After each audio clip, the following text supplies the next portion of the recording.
Dictatorship आने वाला है, इसलिए मैंने अपनी बात जो है जय हिंद करके शुरू की है।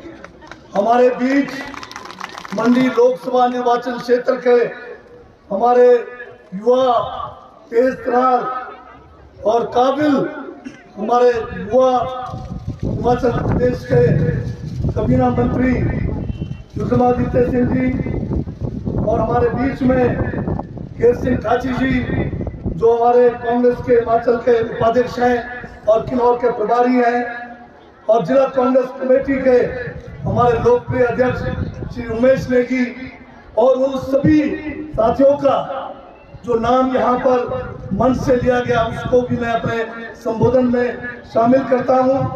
और आदरणीय मेरे भाइयों और बहनों, मैं आप सबका बहुत बहुत आभारी हूँ कि आप सबने इस चुनाव सभा में किन्नौर के हर क्षेत्र से यहाँ पर आकर आज ये बता दिया है कि आप मोदी के शासन से सब तंग आ चुके हैं। आज जो चुनाव जो होने जा रहा है ये कोई मामूली चुनाव नहीं है, ये चुनाव हिंदुस्तान के भविष्य को किस ओर ले जाना, किस दिशा में ले जाना उसका चुनाव है। ऐतिहासिक चुनाव है ये, इसको मामूली मत समझिए।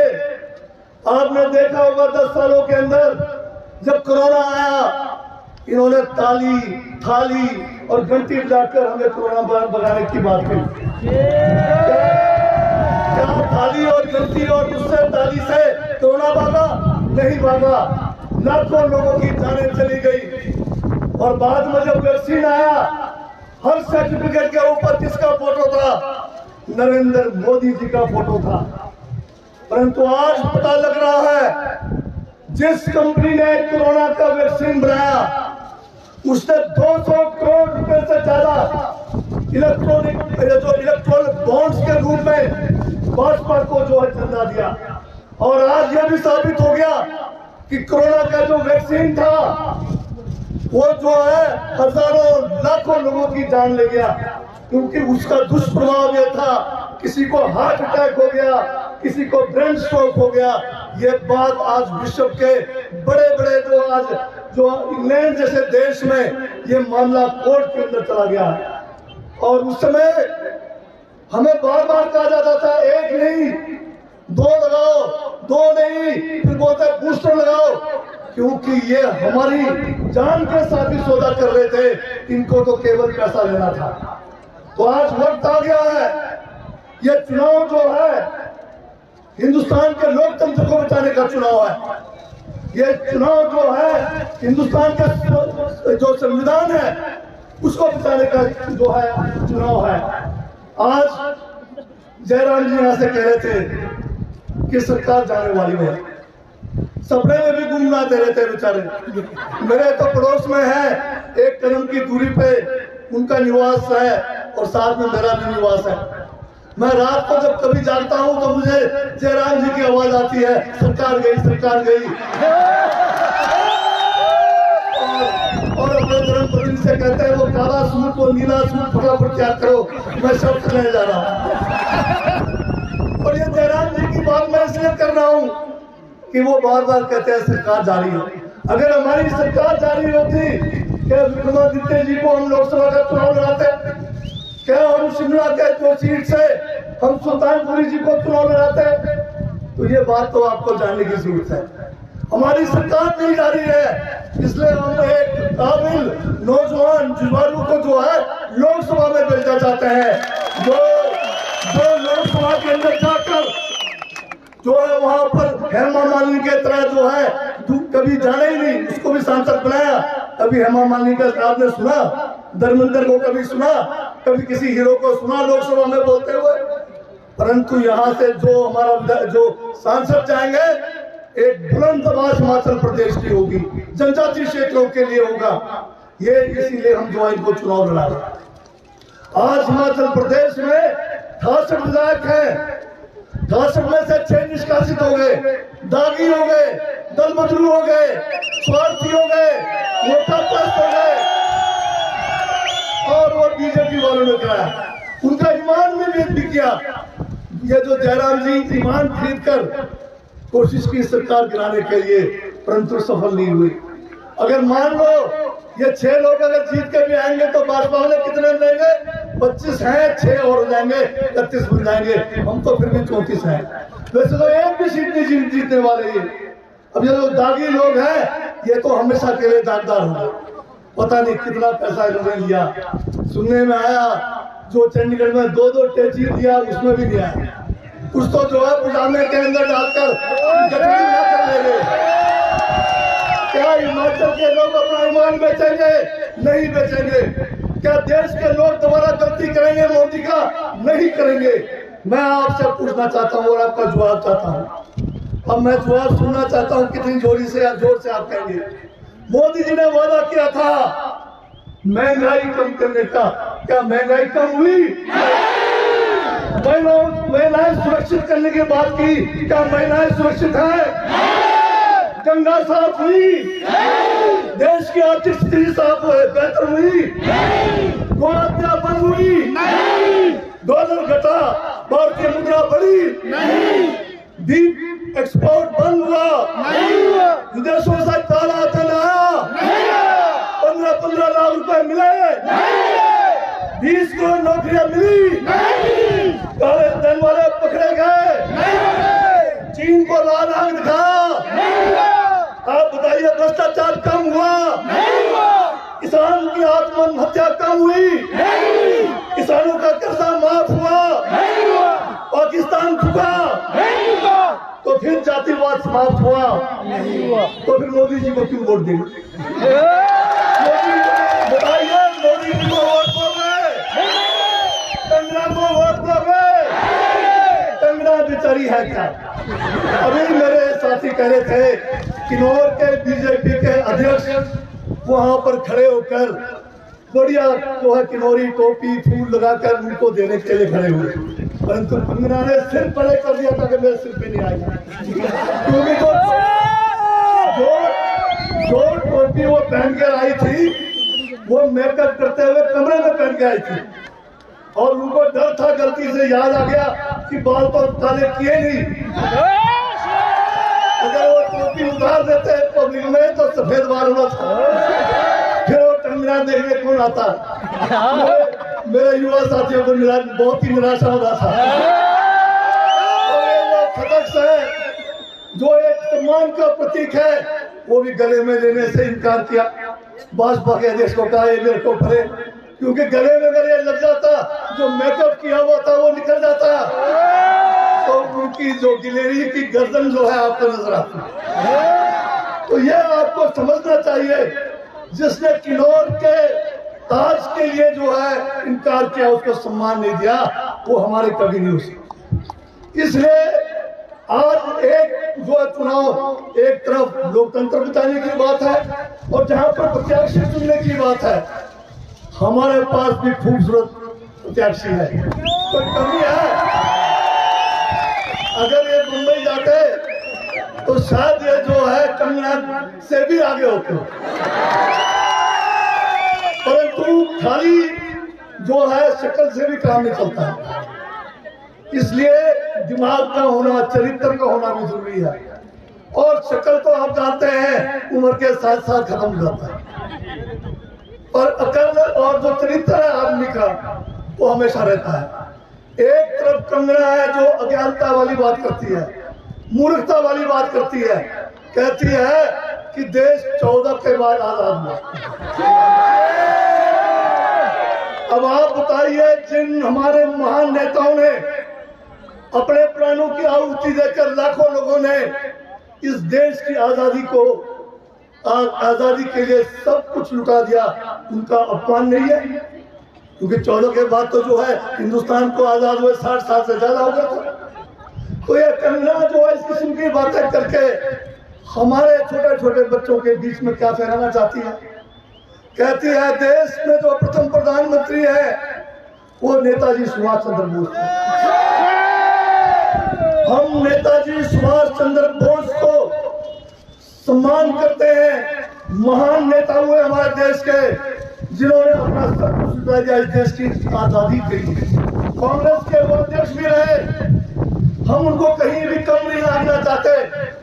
परंतु बीजेपी वाले सच्चाई को इसलिए छुपाना चाहते हैं कि नेहरू और सुभाष के बीच में झगड़ा पैदा करके आपका दिमाग जो है, आपको जो है गलत गुमराह करना चाहते हैं।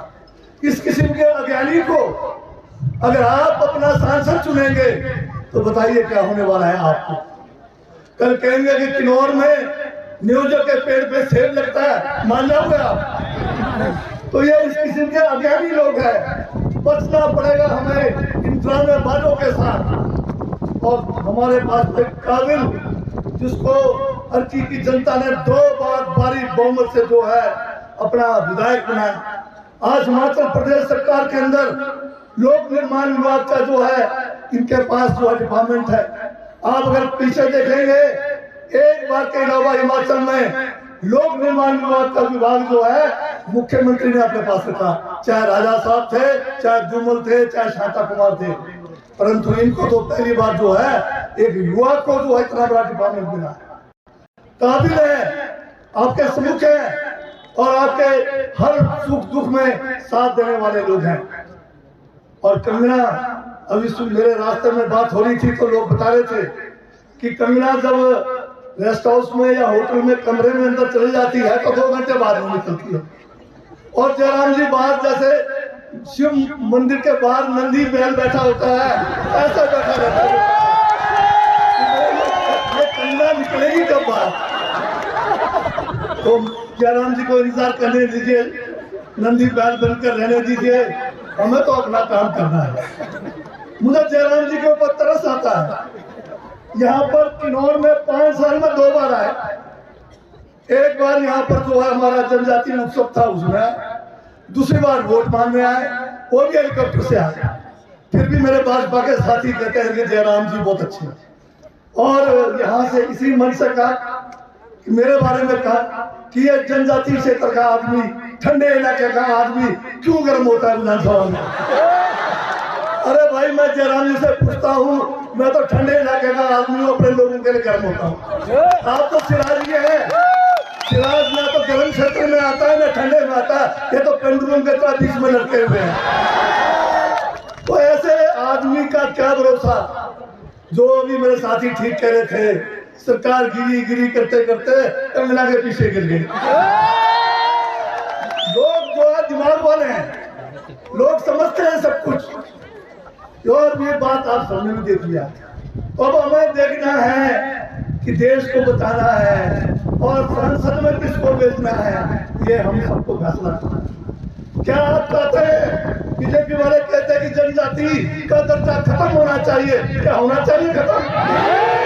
ये बीजेपी वाले कहते हैं दर्जा खत्म होना चाहिए। मैं पिछले 2 दिन पहले लाहौर में था। लाहौर के जो दागी, वहां के जो निष्कासित विधायक जो अभी भाजपा की तरफ से खड़े हैं, रवि ठाकुर, वो कह रहे थे कि एक बार किसी को जनजाति का फायदा मिला, दूसरी बार नहीं मिलना चाहिए। तब तो उनको दोबारा जो है चुनाव भी नहीं लेना चाहिए, क्योंकि लाहौर का जो चुनाव होता है, किन्नौर का होता है, वो जनजाति से होना चाहिए। इससे सबसे बेहतर रवि ठाकुर को बात करना चाहिए।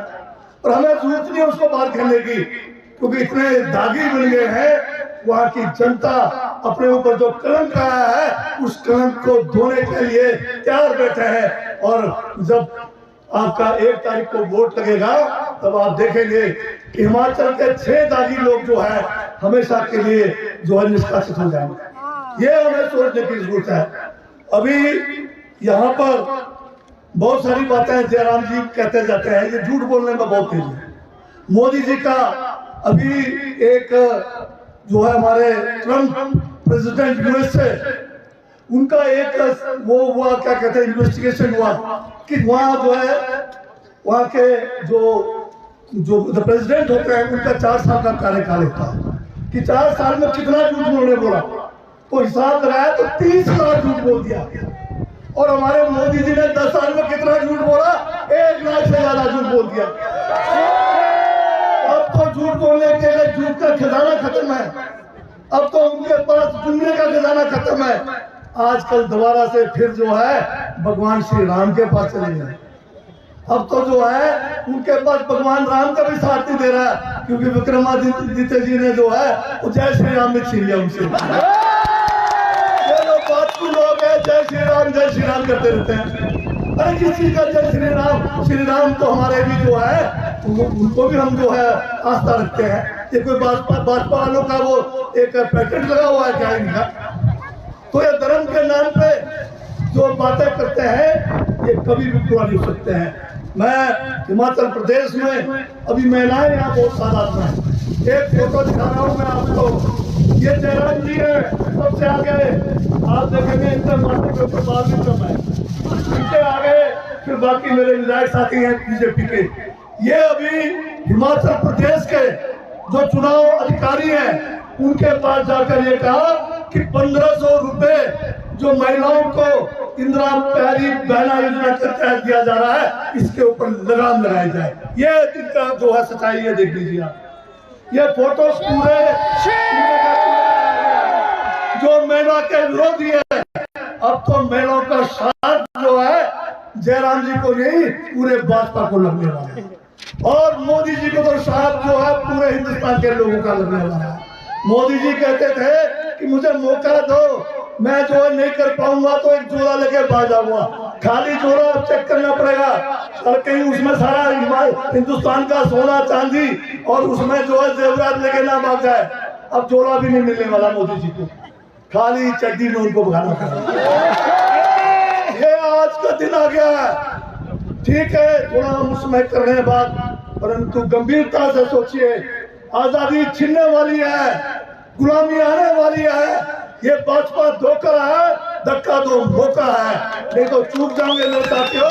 खासकर किन्नौर के जनजाति लोगों, जाग जाइए मेरे साथियों। ये भाजपा के लोग तो जो है ये नहीं सुधरने वाले। आरक्षण जा रहा है तब भी नहीं सुधरने वाले। यहाँ पर जो है हर तरह से नोतोड़ बंद कर दिया, जो अभी मुख्यमंत्री जी बात कर रहे थे। हमने 2014 में जब राजा साहब मुख्यमंत्री थे, पहली बार हिंदुस्तान के संविधान के अनुच्छेद 5 में एक जो प्रावधान था गवर्नर के पास, जिसमें फॉरेस्ट कंजर्वेशन एक्ट 1980 को निरस्त करके हमने नो तोड़ देना शुरू किया।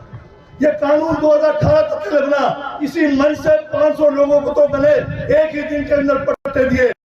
6000 से ज्यादा लोगों के केस जो है पूरे करके सक्षम अधिकारियों के पास नोटिस मिलना शुरू हुआ। 2018 में इनकी जब 2017 के दिसंबर में सरकार बनी, नो तोड़ बंद कर दिया। हम लोगों ने इसी मंच पर एक मिनट किन्नौर कांग्रेस पार्टी ने कू के अंदर, कल्पा के अंदर और बाबानगर के अंदर हड़ताल करके हमने मजबूर किया उस समय के मुख्यमंत्री जयराम को कि हमारे साथ बात किया जाए।